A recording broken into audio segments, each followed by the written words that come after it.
Mr. Chairperson, distinguished members of the committee, the peoples of Palestine and Israel aspire to realize national self-determination, yet have to recognize the collective existence and rights of the other. We firmly hold that Israel should be held accountable for the enduring occupation of Palestinian territory and responsible to respect, protect, and fulfill Palestinians' human rights enshrined in the International Covenant on Economic, Social, and Cultural Rights. However, since 1967, Israel demolished over 26,000 Palestinian homes in the occupied Palestinian territory.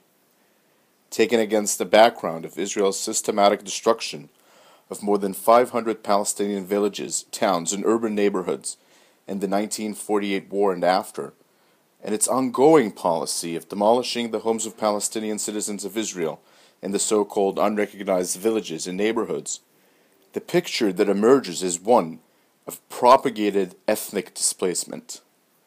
The first 9 months of 2011 alone saw over 400 structures demolished in the occupied West Bank, resulting in the displacement of 1,000 Palestinians, including 400 children. Effective remedies are not provided, forcing families off the land and often rendering them unable to secure a source of livelihood. This is particularly severe in the herding communities such as the Bedouin and in the sedentary villages which are often located in remote areas.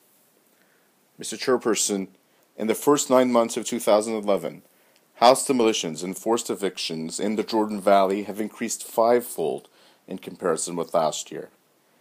One community targeted is Fasail al-Wusta, where a large-scale demolition took place in June 2011, with 21 structures, including 18 homes and 3 animal pens, were demolished by the Israeli civil administration, leaving homeless and exposed to the harsh desert environment 103 people from 18 families, including 64 children.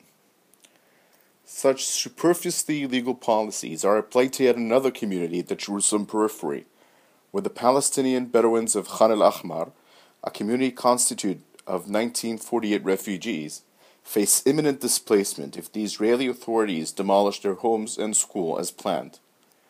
This may very well destroy the community, one of 20 Bedouin communities in the area, who have become victims of a settlement expansion in an attempt to forge continuity between Judaized East Jerusalem, Ma'ale Adumim, located with its 40,000 settlers in the center of the West Bank, and the settlements in the Jordan Valley. Mr. Chairperson, committee members, in spite of its covenant obligations, Israel operates a Kafkaesque housing policy in which Palestinian residents in East Jerusalem are denied the right to build legally, violating the right to safe, permanent housing. Israel's motivating agenda is openly attributed to the demographic aim of Judaizing the city. Today, there are between 15 to 20,000 unauthorized buildings in East Jerusalem, accounting for 40% of the total number of buildings in the sector. 1,500 of these homes have been slated for demolition, leaving over 60,000 Palestinians at risk. To date, over 2,000 homes have been demolished in East Jerusalem alone. Recent years have seen a sharp surge, with over 4,500 residency revocations in 2008 alone, resulting in over 14,000 revocations to date, some of which occurred without due process. Following revocation of residency, an individual loses their right to social benefits acquired through years of mandatory contribution, including health care, Social Security, welfare, and education. Mr. Chairperson, as the committee addresses the Libai Committee findings and lingering lack of implementation, we note that the notion of offering monetary compensation in supernumerary of return reflects a misconception of the issue at hand. The people of Ikrit are demanding to be allowed to rebuild their village and revive their community on their ancestral land. The profane practice of displacement and contravention of covenant obligations is not limited to occurrences in the past, but rather constitutes a constant threat to Palestinian citizens of Israel. One such community at risk is Dahmash, an unrecognized Palestinian village in central Israel, whose residents were internally displaced during and after the 1948 war.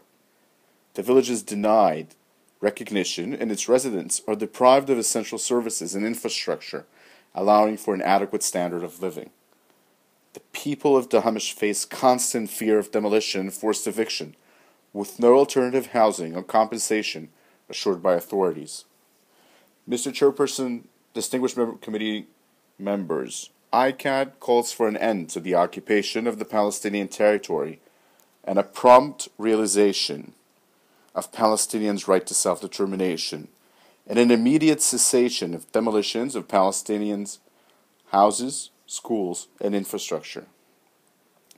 We call for all refugees and internally displaced persons to be allowed to repatriate, return to their homes in safety and dignity, and be given compensation for any harm they have suffered. We call on Israel to respect and fulfill its obligations according to the International Covenant on Economic, Social, and Cultural Rights in good faith. We ask of the committee to adopt these recommendations and register them in its concluding observations. I thank you for your attention.